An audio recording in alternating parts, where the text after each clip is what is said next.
मंचावरील सगळे सहकारी वक्ते आणि मित्रांनो,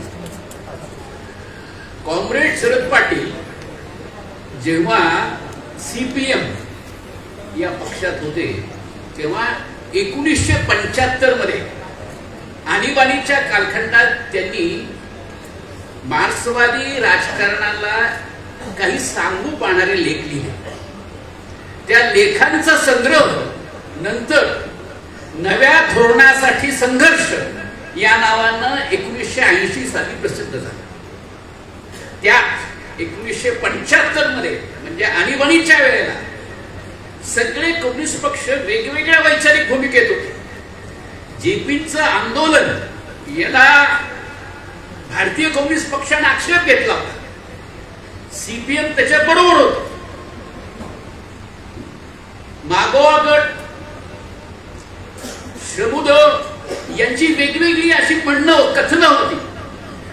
त्यावेळेला साधारणतः हुकुमशाही ही काँग्रेसच लादणार अशी भूमिका होती आणि त्यावेळेला जनसंघ हा या सगळ्या आघाडीमध्ये काम करत होता. तेव्हा कॉम्रेड शरद पाटील सांगत होते की भारतातली प्रतिक्रांती, ब्राह्मणी प्रतिक्रांती केवळ आरएसएस जनसंघच करेल. हे त्यांना सांगता का आलं त्याची 4 कारणं त्यांनी त्याच लेखामध्ये सांगितली. एक त्यांनी सांगितलं की जाती श्रेष्ठत्वाचं तत्वज्ञान आरएसएस कडे आहे, कार्यकर्त्यांची फौज त्यांच्यापाशी आहे, आणि तिसरी गोष्ट बहुसंख्याक वाद त्यांच्यापाशी आहे, आणि चौथी गोष्ट भांडवलदारांचा आढळ पाठिंबा आहे. हे 4 कारणं सांगितलेली त्यांनी म्हटलं की भारतातला फॅसिझम केवळ आरएसएस कडनं येणार आहे, जनसंघाकडनं येणार आहे. हे त्यांना त्यावेळेला कळलं आणि त्यावेळेला ते सर्वांना सांगत होते. ती गोष्ट होती लोकशाही क्रांतीची. त्याच पुस्तिकेमध्ये तुम्हाला लोकशाही क्रांती, जात्यंत्याची लोकशाही क्रांती करण्यासंबंधातली आवाहन दिसतं. जेव्हा ते सीपीएम मध्ये होते, सीपीएम मध्ये असताना त्यांनी ते आवाहन केलेलं आहे. तिथं जात्यंत्याची भूमिका त्यांनी घेतलेली आहे. आपल्या लक्षात असेल की जात्यंत्याच्या या राजकारणाला तत्वज्ञानाच्या स्वरूपात विकसित करण्याची धडपड त्यांची अहोरात्र राहिली आणि कार्यक्रम पत्रिका सुद्धा घडवण्याचा त्यांचा नित्य प्रयत्न राहिला. तत्वज्ञान आणि कार्यक्रम पत्रिका दोन्ही एकाच वेळी घडवण्याची कसोशी त्यांनी सातत्याने केली. साधारणतः पहिली फेज ही माफवाची होती. लक्षात घ्यायचा प्रयत्न करा की आता उल्लेख झाले नेपाळ मधल्या प्रतिक्रांतीचे, आणि तुम्हाला माहिती असलं पाहिजे कॉम्रेड शरद पाटलांनी जेव्हा आम्ही सगळे त्यांच्या बरोबर नव्हतो, ते वायल्डरनेस मध्ये होते, एकाकी होते, तेव्हा आमचे सत्तांजर नावाच्या गजमल माळेंनी संपादित केलेल्या पत्रिकेमध्ये त्यांनी लेख नेपाळच्या राजकारणावर लिहिलेला आहे. आणि शेवटचं 4था जो खंड आहे त्या 4थ्या खंडात ते म्हणतात की हे नेपाळ मधले माओइस्ट आहेत, त्यांच्या क्रांतीचं त्यांचं आकलन आहे नवलोकशाही क्रांती. नवलोकशाही क्रांती वर्गीय क्रांती आहे आणि नेपाळचं वास्तव जातीय वास्तव आहे आणि म्हणून ते फसणार. हे कॉम्रेड शरद पाटील सांगत होते. ते दार्शनिक सूत्र आज तुम्हाला दिसतंय. शरद पाटील जे सांगत होते ते इतिहास आणि तत्वज्ञानाच्या समालोचनातून सांगत होते. तुम्हाला जर इतिहास नीट समजून घेता आला तर तुम्हाला मानवी वर्तनाची, मानवी इतिहास बदलाची, मानवी समाज बदलाची सूत्र कळतात आणि ती सूत्र कळली तर तुम्हाला समकालीन वर्तमान बदलण्याचं राजकारण करता येईल. आणि समकालीन वर्तमान जर बदलायचं असेल तर तुम्हाला वास्तवाचं यथार्थ आकलन करावं लागतं. जे त्यांनी सातत्याने केलं, जे दिग्नागाचं सूत्र आहे निर्विकल्प सत्य आणि सविकल्प सत्य, याच्यामध्ये स्वलक्षण तुम्हाला समजावं लागतं. आणि जोपर्यंत स्वलक्षण तुम्हाला कळत नाही, वास्तव तुम्हाला कळत नाही, तोपर्यंत वास्तव बदलण्याची कार्यक्रम पत्रिका, तत्वज्ञान तुम्हाला विकसित करता येत नाही. म्हणून नीट समजून घेतलं पाहिजे की कॉम्रेड शरद पाटलांनी जी अभ्राम्य अन्वेषण पद्धती नावाची पद्धती विकसित केली, त्याच्यामध्ये वर्गवादी अन्वेषण पद्धती आहे, तशी जातीची अन्वेषण पद्धती आहे. आणि भारतातली जातीची अन्वेषण पद्धती ही फुले आंबेडकरांनी विकसित केलेली आहे. अन्वेषण पद्धतीमध्ये पदार्थ असतो आणि हा पदार्थ तुम्हाला नीट समजला, कशा पद्धतीने समाजगती आहे त्याचं विश्लेषण करता आलं तर तुम्हाला साधारणतः वास्तव आणि वास्तवानंतरचं एका अर्थानं भवितव्य रचता येतं. सगळ्यात महत्वाची गोष्ट की ही संपूर्ण वास्तव आहे ते दोन पातळींवरती समजून घेणं गरजेचं आहे. जात हे आत्मबोधाचं वास्तव आहे आणि जात हे भौतिक वास्तव आहे. दोन गोष्टी नीट समजून घेतल्या पाहिजे. कॉम्रेड शरद पाटलांनी मार्क्सवादाच्या तात्विक भूमिकेचा उहापोह करून जात ही भौतिक शासन शोषणाची संस्था आहे असं सांगितलं. त्याचा नीट आकलन करून घेणं गरजेचं आहे. त्यामध्ये प्रामुख्यानं जर यांत्रिकपणानं पाया इमला सिद्धांताच्या चौकटीत तुम्ही पाहिलं तर तुम्हाला वास्तव हाती लागत नाही. तुम्हाला ते साथ पद्धतीनं नीट समजून घ्यावं लागतं. पाया आणि इमला एकमेकात कसं मिसळतात हे नीट समजून घ्यावं लागतं. अस्पृश्यता ही जी व्यवस्था आहे, ही व्यवस्था ही वगळण्याची, एक्सक्लुजनची संपूर्ण व्यवस्था आहे. ही व्यवस्था जर तुम्ही प्राचीन काळापासून आज तागायत नीट अभ्यासली तर तुम्हाला चार प्रक्रिया दिसतात. बाबासाहेब आंबेडकरांनी या चार प्रक्रिया निश्चितपणानं सांगितलेल्या. एक म्हणजे तुम्हाला दिसतं डिग्रेडेशन. डिग्रेडेशन ही प्रक्रिया आहे. आजही आंतरराष्ट्रीय राजकारणामध्ये ही प्रक्रिया काम करते. स्टिग्मटाइज करणं, कलंकित करणं आणि कलंकित केल्यावर डिग्रेड करणं, हीन दाखवणं. आणि या चौकटीमध्ये डिग्रेडेशनची प्रोसेस आहे.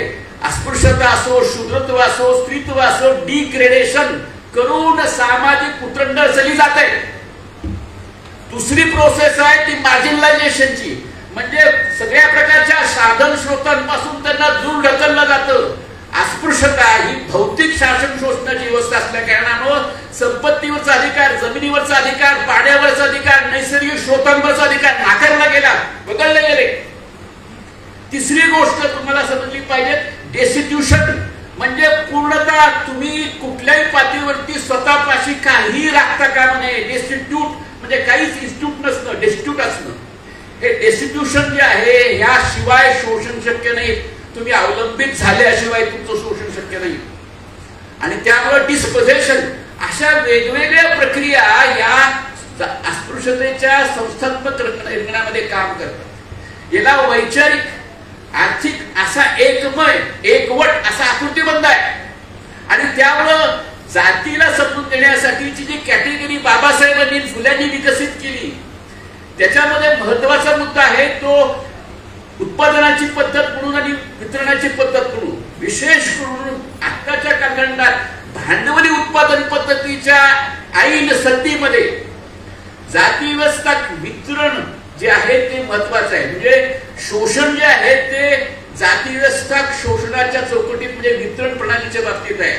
श्रम आणि सेवा याचं जे सर्वसाधारणरित्या विनिमय होतो, हा विनिमय संबंध विषम आहे. म्हणून तुमच्या लक्षात असं येतं की अवलंबित असल्या कारणामुळे शेतकऱ्यांचे शोषण होतं आणि अवलंबित असल्या कारणामुळेच तुम्हाला भारतामध्ये आदिवासी आणि दलित श्रमिक स्वस्तामध्ये आपले श्रम विकायला तयार होतात. त्यामुळे ही जी विनिमयाची विषमता आहे, जाती विषमता आहे, त्याचं सूत्र तुम्हाला फुल्यांमध्ये, बाबासाहेबांमध्ये मिळतं. म्हणून बाबासाहेब सांगतात की अस्पृश्याला जो वाटा मिळतो तो गव्हाण आणि मातेरेचा आहे. तो अधिक श्रम करत असला, अतिरिक्त श्रम करत असला तरी देखील त्याला मिळणारा वाटा हा गव्हाण आणि मातेरेच्या रूपातला आहे. आणि त्यामुळं तुमचा डिपेंडन्स रचणं म्हणजे तुम्हाला विनिमय संबंधांमध्ये विषम संबंध जो आहे त्याच्यामध्ये ठेवणं, त्याशिवाय तुमचं शोषण शक्य होत नाही. त्यामुळे शेतकरी अक्षर भोळा आहे. शेतकरी जो आहे तो धर्म भोळा आहे, ज्ञान भोळा आहे आणि अवलंबित आहे, तो अवलंबित असल्या कारणामुळे सावकारासमोर आणि ब्राह्मणासमोर तो अंकित आहे, त्याचं शोषण शक्य होतं. त्यामुळे शोषणाचा हा संबंध हा जातीय संबंध आहे आणि जातीय संबंधातून शोषण शासन होत असतं. म्हणून महात्मा फुल्यांनी, बाबासाहेब आंबेडकरांनी जात समजून घेण्यासाठी ज्या एका अर्थानं व्याख्या दिल्या, त्या व्याख्यांशिवाय जातीच्या शोषण शासनाची संगती आपल्याला लावता येत नाही. उतरंडीची शोषणाची व्यवस्था आहे. उदाहरण सांगायचं म्हटलं तर बाबासाहेबांनी जेव्हा गाववाड्याचा संबंध स्पष्ट केला तेव्हा त्यांनी सांगितलं की उतरंडीच्या विषमतेचं तत्व जेव्हा आर्थिक व्यवहारामध्ये शिरतं तेव्हा उच्च जातीयांना उत्कृष्ट आणि जास्तीचा वाटा मिळतो, निम्न जातीयांना निकृष्ट आणि कमी वाटा मिळतो. याचं उदाहरण तुम्हाला देईन लोकहितवादींचं. लोकहितवादी सांगतात की ब्राह्मणानं जर प्रायचित्त घातलं तर त्याला 5 रुपये मिळतात आणि महारानं 8 कोस दूर लांब जाऊन जर मैताचे निरोप दिले तर त्याला 1 पैसा मिळतो. श्रम मोजा. बाबासाहेबांनी श्रम मोजलेले आहेत, किती लांब आहे ते 8 कोस मोजलेले आहेत आणि तुमच्या लक्षात येईल की हा संपूर्ण जो संबंध आहे हा संबंध लुटीचा, शोषणाचा संबंध आहे. आणि म्हणून समजून घेणं गरजेचं आहे की हा जो भौतिक व्यवस्था म्हणून जाती व्यवस्था आहे त्या जाती व्यवस्थेला मोडण्याची गरज आहे. या जाती व्यवस्थेचा पाया स्त्रीदास्य आहे. कॉम्रेड शरद पाटील हे फुले आंबेडकरांच्या परंपरेत आहेत. त्याचं मुख्य कारण काय आहे नीट समजून घ्या. भारतामधले जे जे विचारवंत जाती व्यवस्था विरोधी आहेत, पेरियार असतील, फुले असतील, बाबासाहेब असतील, त्यांचं पहिलं सूत्र स्त्रीदास्य मुक्तीचं आहे. ते तिन्ही विचारवंत हे स्त्रीदास्य मोडण्यासाठी प्रतिबद्ध आहे आणि कोणीही जाती मोडण्यासाठी प्रतिबद्ध होत असेल त्याला पहिल्यांदा स्त्रीदास्य मोडणं गरजेचं वाटतं आणि त्यामुळे पायाभूत चौकट जाती व्यवस्थेची ही स्त्रीदास्य आहे. म्हणून स्त्रीदास्य नष्ट करण्याचा सुद्धा महत्वपूर्ण आकृतीबंध हे शरद पाटील पुढे आणतात. त्यांनी त्या कालखंडात दृष्टेपणानं ज्या गोष्टी केल्या त्यामध्ये स्त्री मुक्तीचा अंक त्यांनी त्या कालखंडात संपादित केला आहे आणि त्यामध्ये अनेक लोकांचे लेख घेतलेले आहेत आणि विशेष करून स्त्रीदास्य मुक्तीचा संघर्ष पुढे न्यायचा प्रयत्न केलेला आहे. आता इथं व्यापक चौकट आहे, त्या खोलात जाणार नाही, परंतु जे जे क्षेत्र आहेत की जिथं जातीय शोषण आणि जातीय अन्याय आहे, जाती अत्याचार आहे, जाती विषमता आहे, अशा सर्व क्षेत्रांमध्ये जोपर्यंत तुम्ही संघर्ष विस्तारत नाही तोपर्यंत जात्यंताची लोकशाही क्रांती पुढे जात नाही. हा मुद्दा लक्षात घ्या. कॉम्रेड शरद पाटील हे मार्क्सवादी असल्या कारणामुळे भूक्रांतीचा कार्यक्रम त्यांनी मध्यवर्ती मांडलेला आहे. त्याची फक्त थोडक्यात सांगतो की जाती नष्ट करण्याच्या कसोटीवरती जमिनीचं फेरवाटप असा हा कार्यक्रम आहे. त्याच्या खोलात मी जात नाही.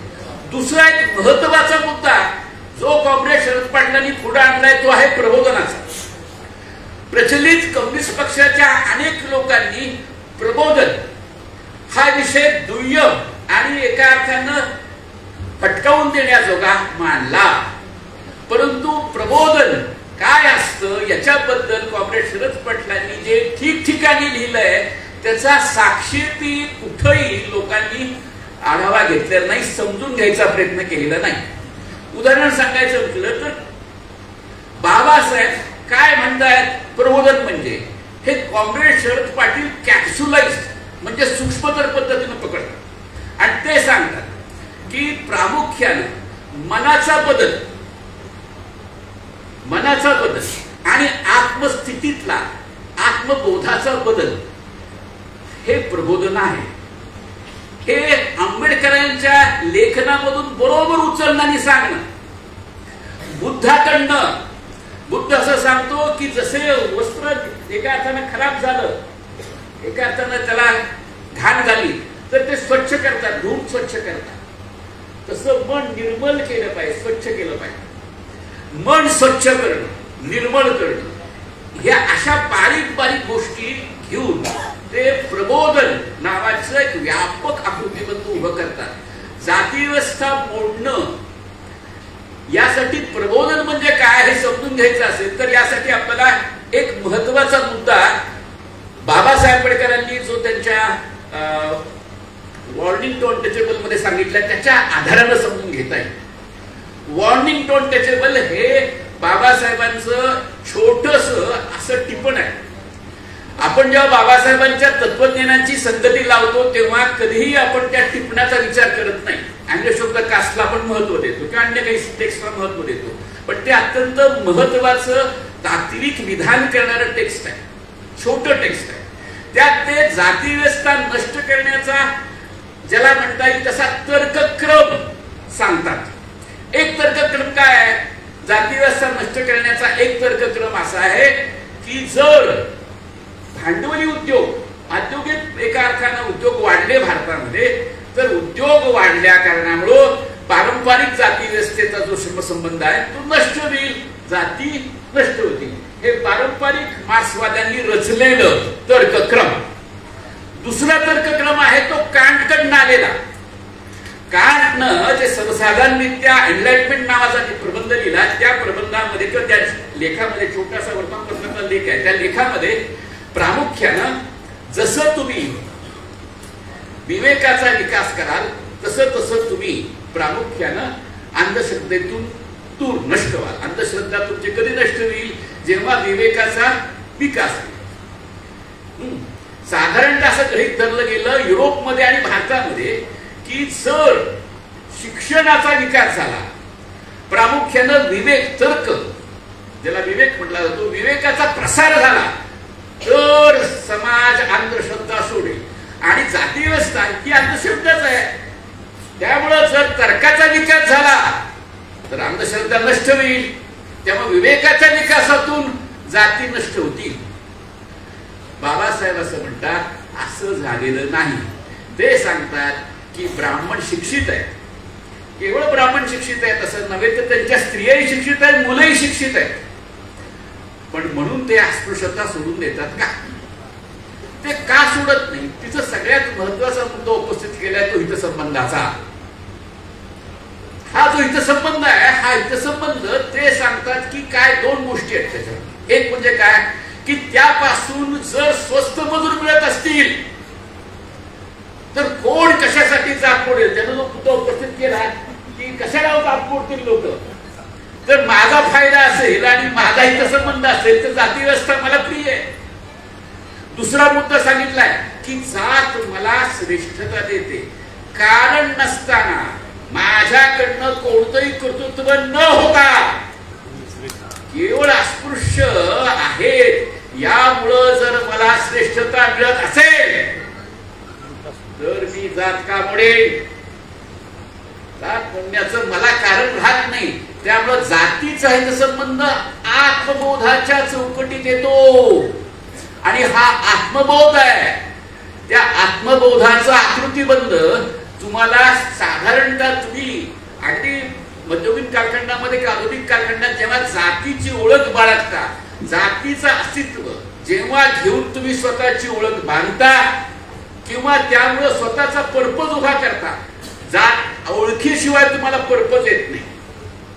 तुमचं भान, स्वभान हे ओळखीशिवाय येत नाही. मी उमेश बगाडे आहे म्हणून मी व्याख्यान देतो आहे, कारण मला इथं व्याख्यानाला बोलवलेलं आहे. हे भान जे आहे ते भान तुम्हाला ओळखीतून मिळतं आणि ही ओळख जी आहे ती ओळख तुम्हाला एक ज्ञानाची व्यवस्था देते. फुले सांगतात त्याला अविद्या. आणि त्यामुळे अविद्या ही जी संकल्पना आहे तिचा खूप एका अर्थानं म्हणाल तर सर्जनशील उपयोग फुल्यांनी त्यांच्या तत्वज्ञानाच्या संपूर्ण मांडणीमध्ये केलेला आहे. तेव्हा तुमचा जो चुकीचा आत्मबोध आहे, जातीचा आत्मबोध आहे, तो जातीचा आत्मबोध हा तुम्हाला हितसंबंध उभा करताना दिसतो. आणि त्यामुळे जातीच्या हितसंबंधाची जी एका अर्थानं भारतामध्ये गुंतागुंत आहे, त्यामुळं वर्ग उन्नती झाल्याबरोबर जात्युन्नतीची प्रेरणा बळ खाते आणि भारतामधला सर्व जातीतला मध्यमवर्ग हा जाती हितसंबंधांच्या चौकटीमध्ये काम करतो. तुम्हाला आणि मला किती आशा वाटल्या की की शिक्षणामधून जात मोडली जाईल तर तो शिक्षित असलेला, वर्गोन्नत असलेला, मध्यमवर्गीय, निम्न जातीय सुद्धा आपल्या जाती हितसंबंधाच्या संबंधामध्ये एकदमच कळीचा मुद्दा विचार करायला लागतो, गुरफटून जातो. आणि म्हणून कॉम्रेड शरद पाटील तुम्हाला प्रबोधन सांगतायत, त्या प्रबोधनाच्या संबंधातली व्यापकता 2 पातळीवरती आहे आणि ती फार महत्वाची आहे. पुन्हा बाबासाहेब आपण उल्लेखाला घेतले, संदर्भाला घेतले तर बाबासाहेब सांगतात की जाती व्यवस्था ही सेट ऑफ हॅबिट्यूड्स आहेत, म्हणजे सवयीचा भाग आहे. रमेशने चर्चा केली प्रिव्हिलेजची, इतकी प्रिव्हिलेज भेटलेली आहे की मी ब्राह्मण जातीचा आहे तर मला सगळेच आदर देतात. सहजपणाने येणारे प्रिव्हिलेज आहे, याची सवय आहे हो, याची सवय आहे. म्हणजे मी बंडखोर असो किंवा मी जातीय भूमिका बाळगणारा असो, मला सर्वदूर सन्मानच आहे, ती समजून घ्या. तर हे जे सवयीचं प्रकरण आहे, या सवयीच्या प्रकरणाच्या विरोधामध्ये ही संघर्ष आहे. त्यामुळं हा जो मुद्दा आहे तो मुद्दा 2 पातळ्यांवरती आपण समजून घेतला पाहिजे की जातीचं म्हणून व्यापक स्वरूपामध्ये जात, वर्ग, लिंगभावाचं जे नातं आहे ते गुंतागुंतीच आहे. आणि तुम्हाला प्रकर्षाने दिसेल की तुम्ही वर्गोन्नत झाल्यावर सुद्धा एका बाजूला स्त्रियांच्या संबंधामध्ये तुम्ही समतेचं सूत्र जे आहे ते सामाजिक प्रतिष्ठेचं म्हणून स्वीकारता, पण दुसऱ्या बाजूला जातीची श्रेष्ठता ही स्त्रियांवरच्या लैंगिक नियंत्रणामध्ये असल्या कारणामुळं तुम्हाला स्त्रीच्या लैंगिक नियंत्रणाचा सुद्धा प्रतिबंध काम करताना दिसतो. ही गुंतागुंतीची बारीक व्यवस्था जी आहे ती सुद्धा आपल्याला समजून घ्यावी लागते. आणि म्हणून सगळ्यात महत्वाचा प्रतिबंध आहे तो म्हणजे तुम्हाला हे प्रबोधन हे व्यापक करावं लागतं. आणि नीट समजून घ्यायचा प्रयत्न करा की तुमचे आणि माझे जे विचार आहेत, तुमचे माझं वर्तन जे आहे ते वर्तन आणि त्याची संपूर्ण शक्यता अशक्यता याच्या पाठीमागं चिन्हात्मक विश्व आहे. तुमच्यापैकी बहुतेकांना हे माहिती असेल नसेल, परंतु अगदी अस्पृश्याची सावली सुद्धा ही पोल्युशनचं, अपवित्रतेचं किंवा विटाळाचं कारण होतं. तुमच्या कळत नकळत 2 गोष्टी तुमच्या उदाहरणार्थ सांगतो तुम्हाला. एक म्हणजे की त्या काळामध्ये अनेक गोष्टी घडल्या. अगदी साधं पेशोदत्ताचं उदाहरण देतो तुम्हाला. पुण्याला येणारा जो घाट आहे दिवे घाट म्हणतात, तुम्हाला माहिती असेल, तिथं एक रामोशी उभा राहायचा आणि रामोशाच्या शेजारी एक रांजण होतं आणि जे वाटसरू आहे ते वाटसरू जागला येताना त्या ठिकाणचं पाणी प्यायचं. एका ब्राह्मणाने पेशवे दप्तरात पत्र लिहिलेलं आहे की रामोशी तिथं उभा असतो, रामोशाची सावली त्या रांजणावर पडते, एक तर रांजणाची जागा बदला किंवा रामोशाची जागा बदला. तुम्हाला मी काय सांगतो तो मुद्दा नीट समजून घ्या. अस्पृश्यतेचं सूत्र हे नुसत्या स्पर्शाचं नाही तर ते तुमच्या छायास्पर्शाचं पण म्हणतं. इतपत अस्पृश्यता काम करते. त्यामुळे चिन्हात्मकता याचं रूप जे आहे ते रूप हे नीट समजून घेणं गरजेचं आहे. आणि त्यामुळं सांस्कृतिक वर्चस्व जे ग्रामची सांगतो याच्या पाठीमागे असलेली भाषा, चिन्हात्मकता, प्रतीक, संस्कृती, साहित्य, कला या सर्व क्षेत्रांमधून त्याचा जो व्यापक प्रभाव तुमच्यापर्यंत पडत असतो. एखादी कलाकृती वाचत असताना त्याच्यामध्ये असलेल्या प्रतिमा आणि विचार, एका अर्थानं प्रतिमा, या दोन्हींनी आपलं एका अर्थानं हा वाटत असतं. ते तुम्हाला आणि मला जे वाटत असतं त्याच्या पाठीमागा असलेला हा संपूर्णता असलेला एक आशय जो आहे ब्राह्मणी वर्चस्वाचा, ब्राह्मणी प्रभुत्वाचा, तो समजणं. आणि त्यासाठी कॉम्रेड शरद पाटलांनी खरं तर हा रस्त्यावरचा लढाऊ नेता सौंदर्यशास्त्राच्या चर्चेत उतरला. सौंदर्यशास्त्राला त्या कॉम्रेड शरद पाटलांनी गवसणी काय घातली असेल तर ती गवसणी यासाठी घातली की जर तुम्हाला आरपार तुमचा मन बदलायचं असेल, नवा माणूस घडवायचा असेल, लक्षात घ्या, क्रांती तोपर्यंत शक्य नाही जोपर्यंत तुम्ही नवा माणूस घडवत नाही. रशियन क्रांती किंवा चीनची क्रांती किंवा जगातल्या सगळ्या काम्यवादी क्रांत्या यांच्या अडचणी माणूस बदलता आला नाही ही आहे. म्हणून माणूस बदलायचा असेल तर माणसाचं जे एकंदरीत वास्तव आहे ते त्याच्या जाणीवेबरोबर निनिवेचं पण आहे. त्याचे वर्तन व्यवहार त्याचं आकलन सर्वथा जाणीव निनिवेनं संचालित आहे. म्हणजे तुमच्यापैकी बहुतेकांना आश्चर्य वाटत असेल की मी भरभर विधानं करतोय, माझं वाक्य संपलं की तुम्हाला जा अर्थबोध होतो आहे. हे निनिवेत घडतं, हे इतक्या सहजपणाला घडत नाही. निनिव ही तुमच्या आणि माझ्या एकंदरीत अस्तित्वाचा एक महत्वाचा कारक तत्व आहे आणि त्यामुळं केवळ जाणीव बदलून काही होणार नाही तर तुम्हाला निनिव बदलावी लागेल.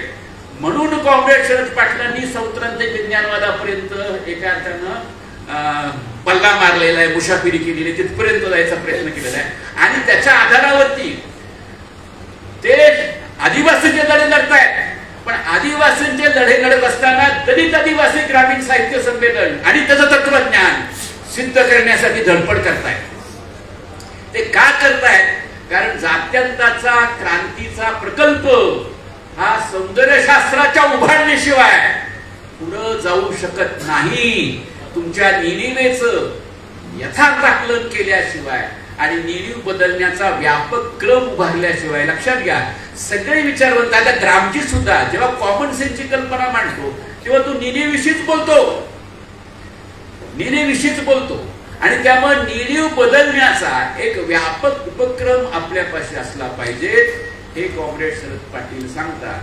आणि सगळ्यात महत्वाचं की ती जी व्यूहरचना देतात ती व्यूहरचना आपल्याला नीट समजली पाहिजे.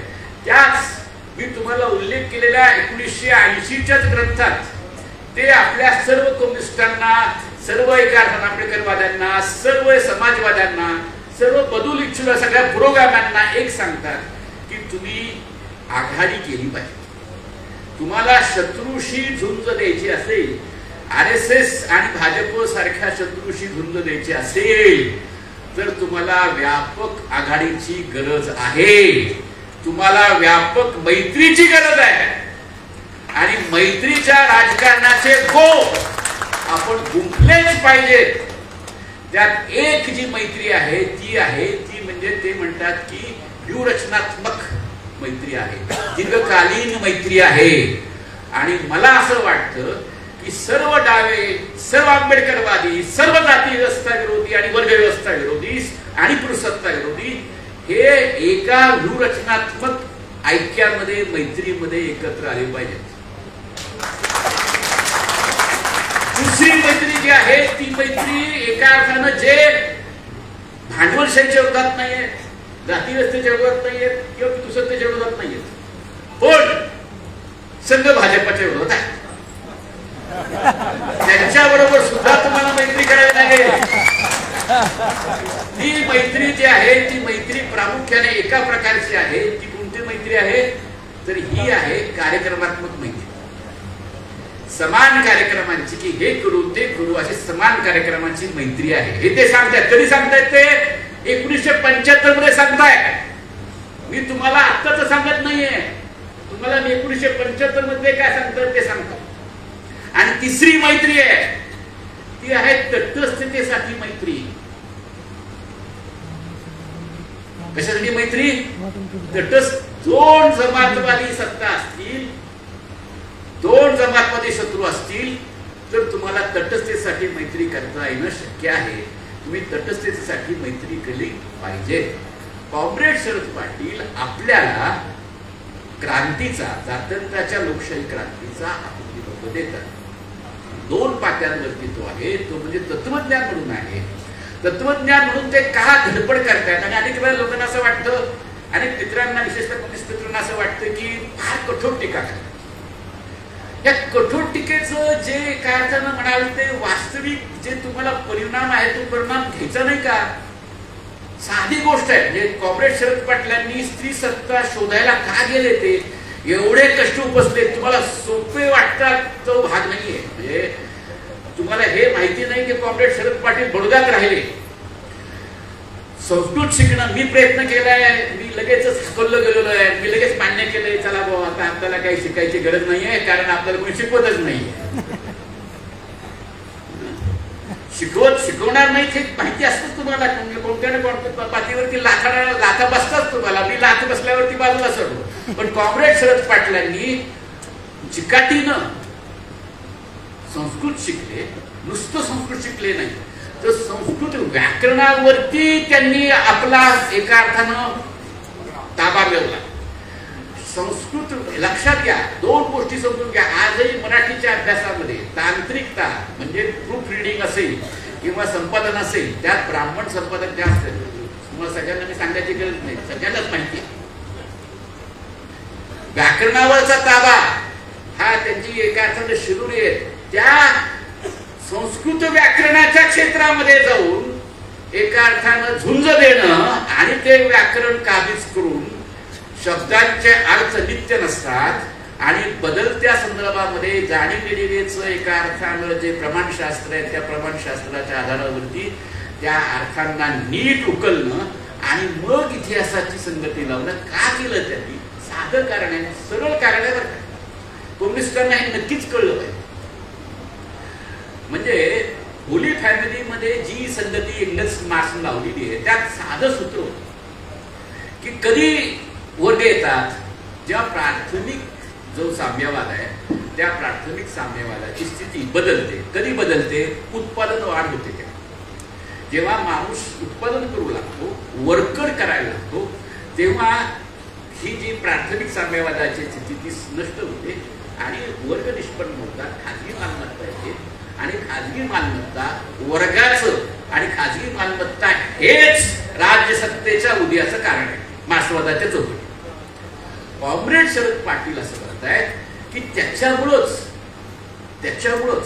जेव्हा रशियामध्ये साम्यवाद प्रस्थापित करण्याची क्रांती झाली तेव्हा साम्यवाद प्रस्थापित करण्याचा कार्यक्रम, कोणताच कार्यक्रम रशियन कम्युनिस्ट पक्षाने घेतला नाही.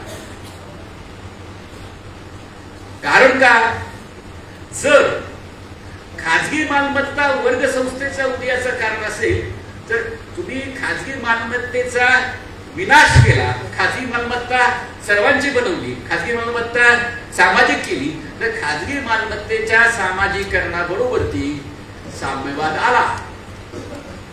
साम्यवाद येण्याचा हा आपोआपवाद जो आहे तो आपोआपवाद हा पूर्णतः नाकारण्यासाठी म्हणून स्त्री सत्तेचं संशोधन कॉम्रेड शरद पाटलांनी केलं आणि दाखवलं की अरे तुम्ही जर वर्गविग्रह मांडता किंवा डायलेक्टिक्स मांडता तर डायलेक्टिकचं सूत्र प्राथमिक साम्यवादावर स्थापित करता येईल का? तुमचं डायलेक्टिकचं सूत्रच प्राथमिक साम्यवादाच्या चौकटीमध्ये घालून बसतो. मग त्या चौकटीमध्ये तुम्हाला हा जो डायलेक्टिकचा विचार आहे तोच सिद्ध करता येणार नाही. आणि म्हणून कॉम्रेड पाटील सांगतात की जरी स्त्री सत्ता होती तरी देखील भेद होता, स्त्री पुरुष भेद होता आणि हा स्त्री पुरुष भेद जो आहे तोच एका अर्थात डायलेक्टिकचं कारण होता. आणि डायलेक्टिकच्या मुळंच नंतरच्या कालखंडात जसं स्त्री सत्ता होती तशी पितृसत्ता म्हणजे पुरुष सत्ता सुद्धा उदयाला आली आणि त्याचा विग्रह ते मांडतात. तेव्हा बहुप्रवाही ऐतिहासिक भौतिकवाद नावाचं एक सूत्र उभं करणं. दुसरी गोष्ट जाणीव केंद्रीय प्रमाणशास्त्र विकसित करणं.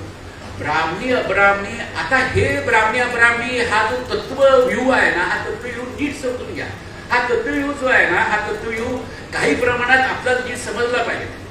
म्हणजे फुले, बाबासाहेब, शरद पाटील पटकन नीट समजून घ्यायचा प्रयत्न करा. ते अब्राह्मणी आहेत म्हणजे काय? ते अब्राह्मणी आहेत म्हणजे ते वेद प्रामाण्य नाकारतात. ते अब्राह्मणी आहेत म्हणजे ते जातीव्यवस्थेचा, वर्णव्यवस्थेचा विरोध करतात. ते अब्राह्मणी आहेत ते म्हणजे स्त्री सत्ता परंपरेचा वारसा ते स्वीकारतात. अशी कॉम्रेड शरद पाटलांची धारणा आहे.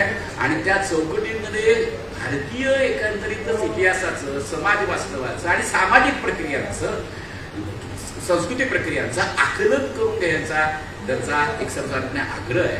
तर कॉम्रेड शरद पाटलांनी आपल्याला जे तत्वज्ञान म्हणून दर्शन दिलेलं आहे ते दर्शन आपण जर या कालखंडामध्ये बारकाईनं समजून जर जाती व्यवस्थांची लढाई आपण घेतली तर आपल्याला त्यात यश मिळेल. मला माहिती आहे की कॉम्रेड शरद पाटलांचा अनुयायी राहिलेलो आहे आणि समर्पित कार्यकर्त्यांची एक फौजच्या फौज ही सातत्यानं त्यांच्या प्रेरणेमुळे आम्हाला कॉम्रेड शरद पाटील ज्या अवस्थेमध्ये लढतात ती लढत बघूनच आम्हाला प्रेरणा मिळते. आम्हाला वाटतं की आम्ही फारच एका अर्थानं सुखवस्तू आहोत आणि प्रत्येक जण कामाला लागतो. आम्हाला सातत्यानं प्रेरणेचा स्रोत शरद पाटलांच्या विचारांमुळे आणि चरित्रामुळे मिळालेला आहे. त्यांची जन्मशताब्दी ही इथंच संपणार नाही. या जन्मशताब्दीचे उपक्रम हे पुढच्या वर्षभरात सुद्धा चालू राहतील आणि मला या सांगता समारंभाचं जे अध्यक्षस्थान दिलं त्याबद्दल संयोजकांचे आभार मानतो आणि थांबतो. धन्यवाद.